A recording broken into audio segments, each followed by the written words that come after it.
Hello friends, எல்லோரும் எப்படி இருக்கீங்க? நல்லா இருக்கீங்களா? இன்றைக்கி டி விலாக் தமிழ் சேனலில் என்ன பார்க்க போகிறோன்னா, பழங்களை யூஸ் பண்ணி ஒரு பச்சடியும் ஒரு பொரியலும் பண்ண போகிறேன். அது என்ன பழம் என்ன ஏதுங்கிறத டீட்டெயிலாக வீடியோக்குள்ளே போய் பார்க்கலாம். வாங்க வீடியோக்குள்ளே போகலாம். எடுத்திருக்க முதல் பழம் என்னன்னு பார்த்தீங்கன்னா விளாம்பழம். ஆமாங்க, விளாம்பழம் வச்சு இன்றைக்கி பச்சடி செய்ய போகிறேன். ஆல்ரெடி விளாம்பழம் பற்றி நான் 2 வீடியோ போட்டிருக்கேன்.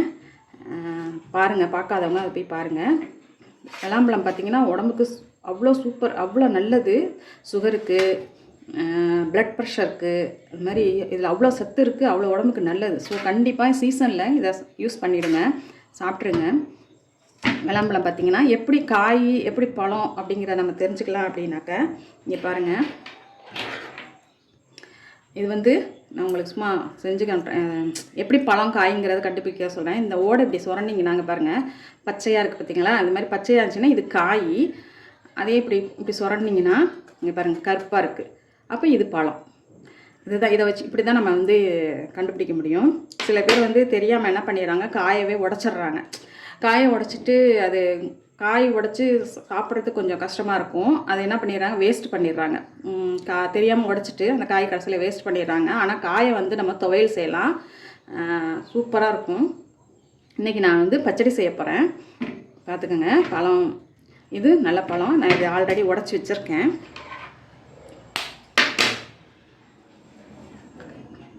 பாருங்க, பழம் உடச்சிருக்கேன். இப்போ இதை நான் யூஸ் பண்ணி உங்களுக்கு பச்சடி செஞ்சு காட்டுறேன். ஃபஸ்ட்டு நம்ம வந்து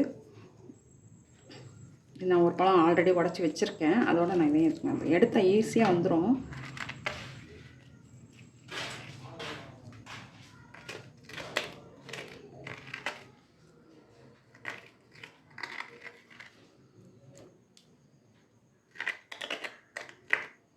இப்போ நம்ம பச்சடி செய்ய ஸ்டார்ட் பண்ணிடலாம். கடாயை அடுப்பில் வச்சு எண்ணெய் ஊற்றிக்கலாம். எண்ணெய் ஊற்றிருக்கேன். எண்ணெய் இப்போ சூடாகிடுச்சு. இப்போ எண்ணெய் சூடானதும் கடுகு உளுந்து போடுறேன்.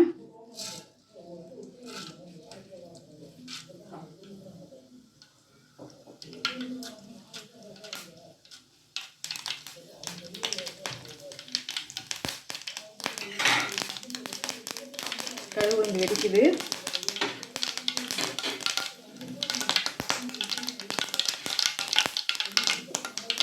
இப்போ 2 வரமிளகாய் போடுறேன், கிள்ளி போட்டுக்கிறேன். அடுத்ததான் ஒரு கொத்து கருவேப்பிலை போட்டுக்கிறேன். போட்டுட்டு நம்ம இதை லேசாக இது பண்ணிக்குவோம். இப்போ வந்து நம்ம விளாம்பழத்தை ஆட் பண்ணிக்கலாம். நம்ம உடச்சி எடுத்து வச்சுருக்கோம்ல, அந்த விளாம்பழத்தை எடுத்து பண்ணிக்கலாம். இது செய்கிறதுக்கு நம்ம செங்காய் இருந்தால் கூட யூஸ் பண்ணிக்கலாம், நல்ல பழமும் யூஸ் பண்ணிக்கலாம்.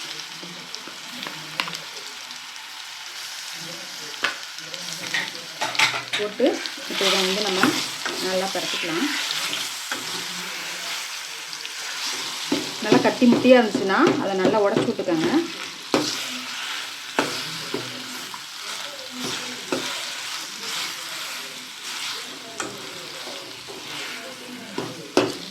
இப்போ இதில் நான் வந்து ஒரு ஸ்பூன் மிளகாத்தூளும் 1/2 ஸ்பூன் மஞ்சத்தூளும் போடுறேன்.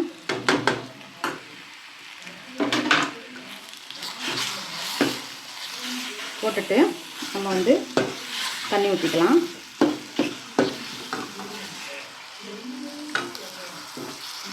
நம்ம இந்த தண்ணி வந்து நல்லாவே இழுத்துரும் அந்த பழம். அதனால்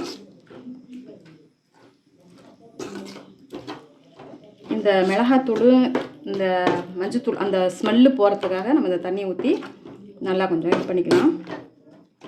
ஸ்டவ்வை வந்து மீடியமில் வச்சுக்கோங்க, ரொம்ப இதாக பண்ண வேணாம்.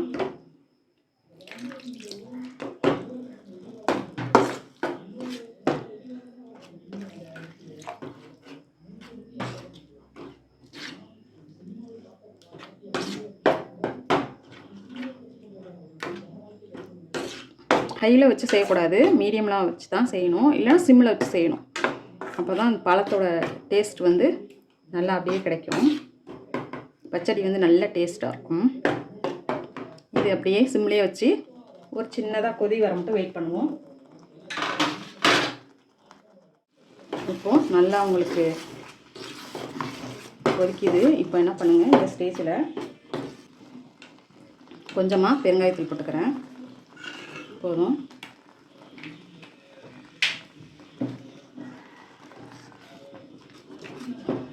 நல்லா மிக்ஸ் பண்ணிக்கலாம்.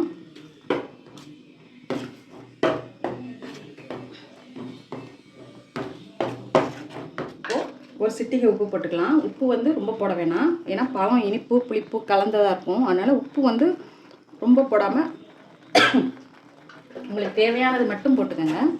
பார்த்துக்கோங்க, உங்களுக்கு தேவைப்பட்டால் உப்பு போட்டுக்கோங்க.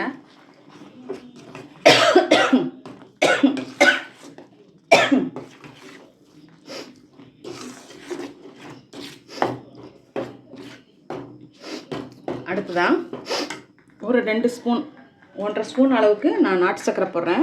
சீனி கூட போட்டுக்கலாம். போட்டுட்டு நல்லா மிக்ஸ் பண்ணிவிட்டு நமக்கு அந்த இனிப்பு புளிப்பு காரம் உப்பு எல்லாம் கரெக்டாக இருக்கான்னு நம்ம பார்த்துக்கலாம். இப்போது பார்த்துட்டு தேவைப்பட்டால் நம்ம இந்த ஸ்டேஜில் போட்டுக்கலாம். இது பார்த்திங்கன்னா கிட்டத்தட்ட அந்த மாங்காய் பச்சடி செய்வோம்ல இனிப்பு, அந்த மாதிரி இருக்கும்.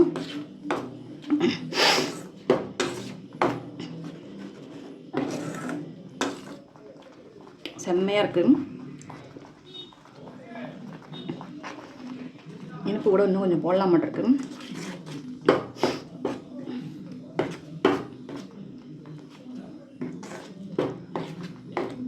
கரெக்டாக காரம், அந்த புளிப்பு, அந்த இனிப்பு, இந்த டேஸ்ட் எல்லாம் கலந்து சூப்பராக இருக்குது. நீங்களும் இதை கண்டிப்பாக ட்ரை பண்ணி பாருங்கள். ட்ரை பண்ணி பார்த்துட்டு உங்களுடைய ஃபீட்பேக் என்னங்கிறத கமெண்ட்ஸில் சொல்லுங்கள்.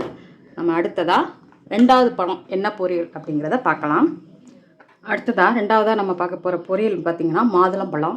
இன்றைக்கி மாதுளம்பழம் பொரியல் எப்படி செய்கிறதுன்னு தான் பார்க்க போகிறோம்.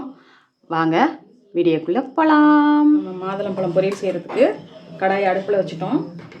அடுப்பில் வச்சு நான் 1 ஸ்பூன் அளவுக்கு எண்ணெய் ஊற்றிருக்கேன். எண்ணெய் சூடாகிடுச்சு. இப்போ நான் கடுகு உளுந்து பருப்பு போட்டுக்கிறேன். சும்மா கொஞ்சமாக போட்டால் போதும். நான் ஒரு 1/2 ஸ்பூன் அளவுக்கு கடுகு உளுந்து போடுறேன்.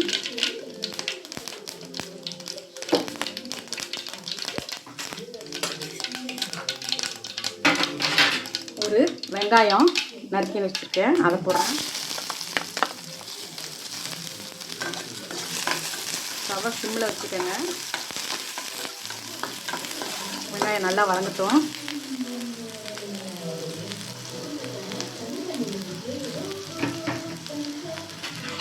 அடுத்ததான் ஒரு 2 காஞ்ச மிளகாய் நறுக்கி இது கிள்ளி வச்சுருக்கேன். இப்போ அதை போட்டுக்கிறேன்.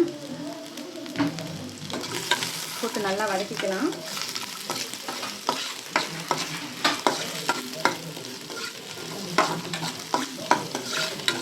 நல்லா வதக்கிட்டு வெங்காயம் நல்லா வதங்கினத கண்ணாடி பதம் வந்துடுச்சு. இப்போது நாம் எடுத்து வச்சுருக்க மாதுளை முத்துக்களை போட்டுக்கலாம். நான் ஒரு 3 மாதுளையை எடுத்து வச்சுருக்கேன், நான் அதை போடுறேன்.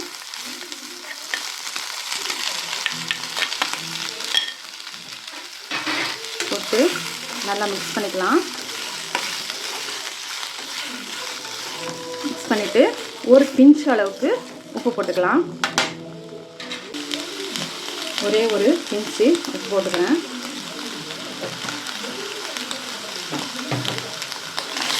போட்டு நல்லா இது பண்ணிக்கலாம். மாதுளையை பொறுத்தவரையும் ரொம்ப நேரம் குக் பண்ணணும் அவசியம் கிடையாது. ஒரு தாளிப்பு கொடுத்தா மட்டும் போதும். சுவையான சூப்பரான மாதுளை பொரியல் ரெடி.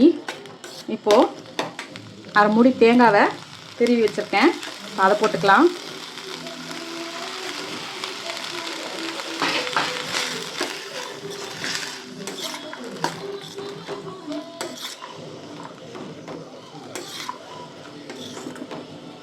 நமக்கு தேவையான நம்ம நாக்கு சொல்லும் உப்பு போதும் அப்படின்னு. அந்த இது கரெக்டாக இருக்குன்னா நம்ம உப்பு போதும். எனக்கு கேட்டால் ஒரு பிஞ்ச் அளவு உப்பு போட்டாலே போதும், அதுக்கு மேலே தேவையில்லை. இப்போ சுவையான சூப்பரான மாதுளை பொரியல் ரெடி. ஸ்டவ்வை இப்போ ஆஃப் பண்ணிடலாம்.